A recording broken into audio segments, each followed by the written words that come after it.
Hello, and welcome to The Essential Reads. My name is Isaac, and my goal is to bring to you a bunch of classic audiobooks in an easy and accessible way. We are continuing with Pride and Prejudice by Jane Austen, and this is chapter 54. As soon as they were gone, Elizabeth walked out to recover her spirits. Or, in other words, to dwell without interruption on those subjects that must deaden them more. Mr Darcy's behaviour astonished and vexed her. "Why, if he came only to be silent, grave, and indifferent," said she, "did he come at all?" She could settle it in no way that gave her pleasure. "He could be still amiable, still pleasing to my uncle and aunt when he was in town, and why not to me? If he fears me, why come hither? If he no longer cares for me, why silent? Teasing man! I'll think no more about him." Her resolution was, for a short time, involuntarily kept by the approach of her sister, who joined her with a cheerful look, which showed her better satisfied with the visitors than Elizabeth. "Now," said she, "that this first meeting is over, I feel perfectly easy. I know my own strength, and I shall never be embarrassed again by his coming. I am glad he dines here on Tuesday. It would then be publicly seen that on both sides we meet only as common and indifferent acquaintance." "Yes, very different indeed," said Elizabeth laughingly. "Oh, Jane, take care." "My dear Lizzie, you do not think me so weak as to be in danger now?" "I think you are in very great danger of making him as much in love with you as ever." They did not see the gentleman again until Tuesday, and Mrs Bennet in the meanwhile was giving way to all the happy schemes which the good humour and common politeness of Bingley in half an hour's visit had revived. On Tuesday there was a large party assembled at Longbourn, and the two, who were most anxiously expected, to the credit of their punctuality as sportsmen, were in very good time. When they repaired to the dining-room, Elizabeth eagerly watched to see whether Bingley would take the place, which in all their former parties had belonged to him, by her sister. Her prudent mother, occupied by the same ideas, forbore to invite him to sit by herself. On entering the room, he seemed to hesitate, but Jane happened to look round, and happened to smile. It was decided. He placed himself by her. Elizabeth, with a triumphant sensation, looked towards his friend. He bore it with noble indifference, and she would have imagined that Bingley had received his sanction to be happy, had she not seen his eyes likewise turned towards Mr Darcy, with an expression of half-laughing alarm. His behaviour to her sister was such during dinner-time as showed an admiration of her, which, though more guardedly than formerly, persuaded Elizabeth that if left wholly to himself, Jane's happiness and his own would be speedily secured. Though she dared not depend upon the consequence, she yet received pleasure from observing his behaviour. It gave her all the animation that her spirits could boast, for she was in no cheerful humour. Mr Darcy was almost as far from her as the table could divide them. He was on one side of her mother. She knew how little such a situation could give pleasure to either, or make either appear to advantage. She was not near enough to hear any of their discourse, but she could see how seldom they spoke to each other, and how formal and cold was their manner whenever they did. Her mother's ingraciousness made the sense of what they owed to him more painful to Elizabeth's mind, and she would, at times, have given anything to be privileged to tell him that his kindness was neither unknown nor unfelt by the whole family. She was in hopes that the evening would afford some opportunity of bringing them together, that the whole visit would not pass away without enabling them to enter into something more of conversation than the mere ceremonious salutations attending his entrance. Anxious and uneasy, the period which passed in the drawing-room before the gentleman came was wearisome and dull to a degree that almost made her uncivil.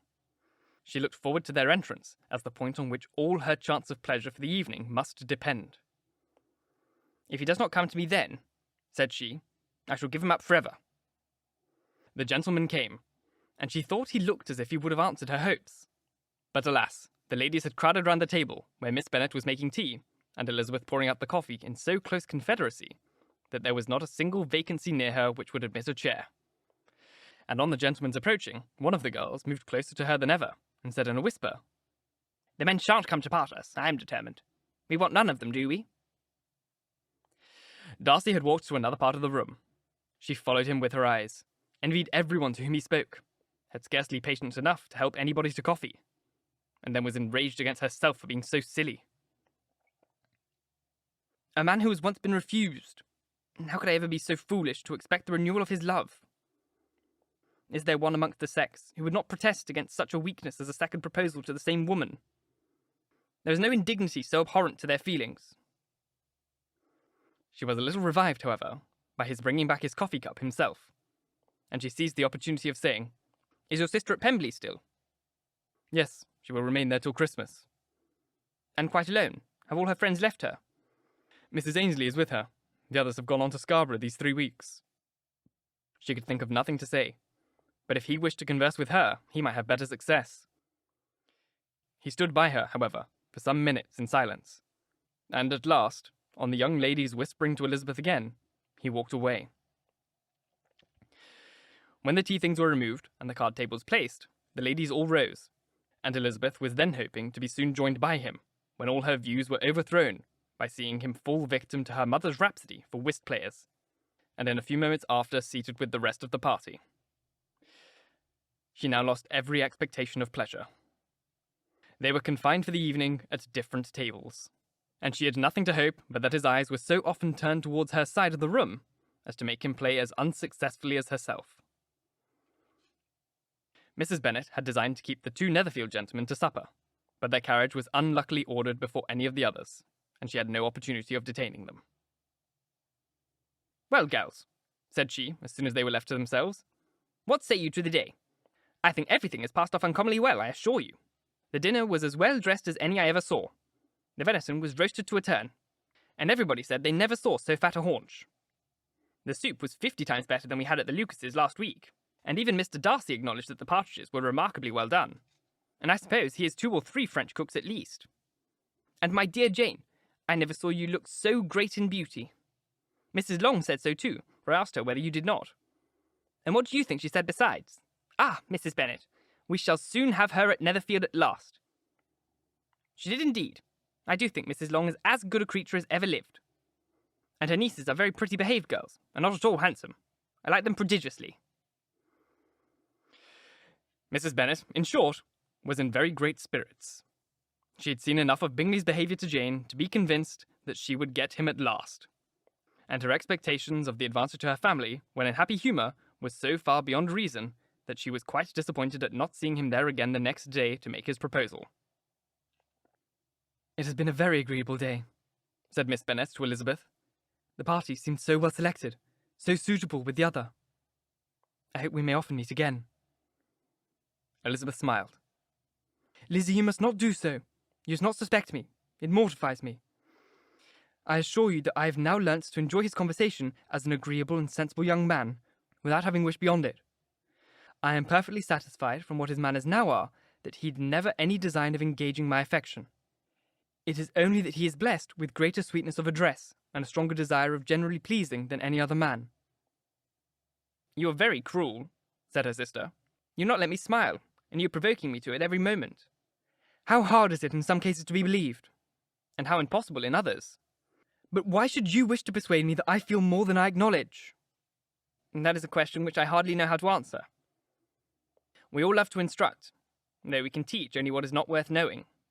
Forgive me, and if you persist in indifference, do not make me your confidant." Thank you so very much for listening. If you enjoyed, please like, comment, share, all that jazz, and if you really enjoyed, do subscribe, because there is more to come. If you're listening to our podcast, please leave a review, as it helps get this in front of as many people as possible, and reading your reviews really makes my day. If you want to support the show further, you can click up here on Ko-Fi, if you're on YouTube, or in the description box on YouTube and on podcast. I don't actually get paid for podcast listens, so any way that you can support me would be wonderful. But that is all for today. Once again, thank you very much for listening, and until next time, bye-bye.